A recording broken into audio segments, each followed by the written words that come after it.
Olá, meninos e meninas, estamos aqui para mais uma aula de filosofia. Aliás, estamos de volta para mais uma aula de filosofia e hoje nós iremos falar sobre Plotino. Isso mesmo, sobre Plotino. Será que isso é uma nova vacina contra a Covid? Será que é alguma medida econômica do governo? Não, nós iremos falar do filósofo Plotino na aula de hoje. Você não perde por esperar. Vem comigo!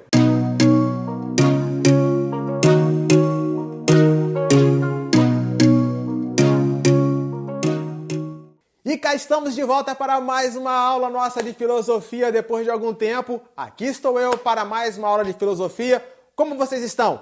Se protegendo, com aquela precaução diante dessa pandemia que nós estamos ainda vivendo? Será que você está usando máscara, usando álcool em gel? Pois é. Enquanto isso, nós continuamos daqui para aquela nossa aula de filosofia. Hoje nós iremos falar sobre o filósofo Plotino. Lembrando que nós estamos ministrando sobre o pensamento greco-romano. O pensamento greco-romano é a última fase da filosofia helenística. Temos uma primeira fase e depois nós temos a segunda e última fase da filosofia helenística. Então, a segunda fase da filosofia helenística compreende o pensamento greco-romano, porque nós estamos naquela fase em que, aliás, nós estamos depois daquela fase em que o Império Grego ou Macedônico foi suplantado pelo Império Romano. Então o Império Romano ascende e uma nova linha de pensamento ou novas linhas de pensamentos, novos filósofos começam a surgir e surgindo, eles trazem as suas ideias ou as suas teorias, as suas ideias para que daquilo que eles observam de acontecimento dentro da sociedade romana, agora romana. Então, como já ministrado, o pensamento greco-romano vai do século I a.C. ao século V depois de Cristo ou da nossa era. Tá entendendo? Não tô, não! Então, começando a falar de Plotino, Plotino nasceu no ano 205 e faleceu no ano 270 da nossa era, ou depois de Cristo ou da nossa era, ok? Então, há controvérsias aí também, aquela velha história das controvérsias. Você vai encontrar que ele nasceu em 204, em algumas situações. Em outras situações você vai encontrar que ele nasceu em 205. Isso não importa. Isso é o que menos importa. O que importa é que ele nasceu, viveu e depois morreu. Ok? Plotino nasceu em Licópolis, no Egito. Então, o que acontece? Plotino nasceu em Licópolis, ele era egípcio, porém não deixava de ser um cidadão romano. Por quê? Porque todo lugar em que o Império Romano conquistava acabava sendo uma parte do Império. Então, de certa forma, aqueles cidadãos eram também cidadãos romanos. Alguns oficializavam isso, tendo documentos que diziam que eles eram cidadãos romanos. Outros não oficializavam, mas de certa forma eram cidadãos romanos. Então, Plotino, apesar dele ter nascido em Licópolis, no Egito, por ele fazer parte de um lugar que compreendia que foi conquistado pelo Império Romano, ele era cidadão romano, por isso, então, um filósofo latino. Ah, agora eu entendi! Agora eu saquei! Então, Plotino, ele estudou filosofia em Alexandria, com outro filósofo chamado Amônio Sacas. Ele estudou filosofia em Alexandria durante 11 anos. Pois bem, ele aos 27, 28 anos, mais ou menos de idade, ele sai da sua cidade, ele sai do lugar onde ele nasceu para estudar filosofia. Ele era muito interessado em filosofia, então ele sai da cidade de Licópolis para estudar filosofia em Alexandria. Chegando lá, ele começa a estudar filosofia com Amônio Sacas e ele não só estuda a filosofia em si, mas ele estuda a filosofia persa e a filosofia indiana. Quando eu falei filosofia em si, é porque Primeiramente, começa-se com a filosofia grega, o berço da filosofia ocidental. Depois, ele acabou expandindo a sua linha de conhecimento para a filosofia persa, onde hoje é o atual Irã. O Irã já foi o Império Persa. E também começa a estudar a filosofia indiana. Era Índia naquele tempo, é Índia ainda hoje. Saiba disso, anota aí. 2000 anos depois. Então Plotino fica 11 anos estudando com Amônio Sacas e com esse filósofo Amônio Sacas ele aprende muita coisa. Depois de um tempo ele sai de Alexandria, vai fazer uma viagem com um determinado imperador, se não me falha a memória agora, imperador Jordano, e durante o caminho esse imperador morre. Ele acaba tendo que abortar a viagem, porque esse imperador faleceu. Ele aborta a viagem e volta, não para Alexandria, ele volta agora para Roma. E em Roma ele funda uma escola de filosofia, aonde, é claro, se ele fundou essa escola, o que ele vai ensinar? Samuel, filosofia. É óbvio, não vai ensinar matemática, filosofia. Então ele funda essa escola em Roma, e em Roma ele fica praticamente até o seu falecimento.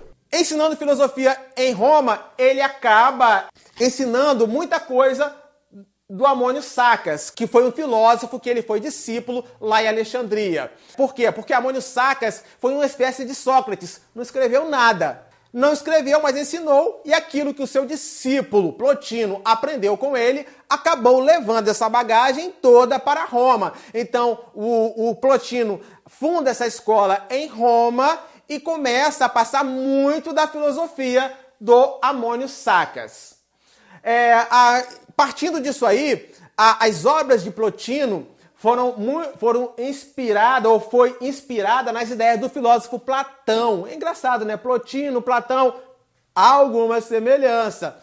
Mas, pois é, a semelhança não parece estar só no nome, né? Aquela coisa de Plotino, Platão, mas também na questão das ideias. Por quê? Porque Plotino era um admirador da filosofia de Platão, porque Amônio Sacas também era um admirador da filosofia de Platão. Então, sua obra foi inspirada nas ideias do filósofo Platão. Porém, como todo filósofo, ele se torna filósofo não por só pensar ou idealizar. Ele se torna filósofo porque ele cria uma nova ideia, um novo pensar. Ele cria uma nova forma de ver a vida. Se a pessoa ela pega a obra ou a ideia de alguém e apenas a interpreta, ainda que de forma inteligente, ela não é filósofo, ela é apenas um intérprete daquilo. Agora, quando ela pega aquela ideia e em cima daquela ideia ela acrescenta um novo pensar, aí sim essa pessoa é filósofa. Por isso a importância da filosofia, e com Plotino nós aprendemos isso, porque apesar de ser um admirador da obra de Platão e copiar e interpretar muita coisa da obra de Platão, ele criou uma nova ideia diferente da que Platão pensava. Ele usou como pontapé inicial toda a ideia, toda a bagagem de Platão, porém ele não ficou só nela, ele criou uma filosofia. Isso diz muito para mim, para você, para todos nós hoje, a questão de nós copiarmos e repetirmos coisas de pensadores passados, de grandes expoentes passados, ou também repetirmos coisas de expoentes atuais, contemporâneos a nós. A filosofia, ela vem justamente para quebrar isso e dizer, olha, crie alguma coisa a partir de você. Crie alguma coisa a partir daquilo do que você observa, do que você analisa. Não seja um copiador, não seja um chacrinha, né?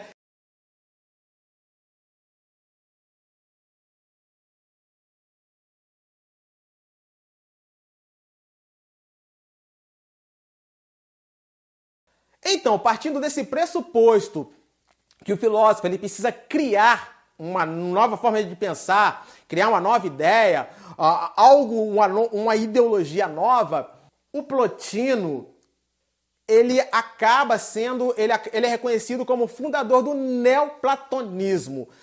Muito do neoplatonismo se deve a Amônio Sacas. Porém, como Amônio Sacas, ele não escreveu nada, e Plotino é quem interpretou e expandiu e acabou escrevendo coisas do que o Ammônio Saccas falou, Plotino acaba sendo aí o grande expoente do neoplatonismo.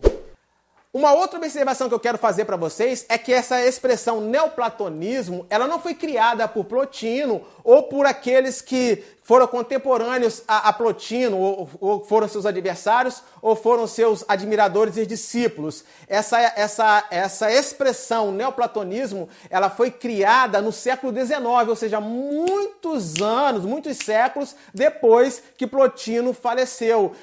Foi criada por historiadores no século XIX que olharam para o pensamento de Plotino e interpretaram, não, isso aqui não é platônico, isso aqui é um neoplatonismo, é uma outra interpretação, é uma interpretação com um novo pensar acerca de Platão. Então, essa nomenclatura ela foi criada no século XIX, não no período de Plotino. Por quê?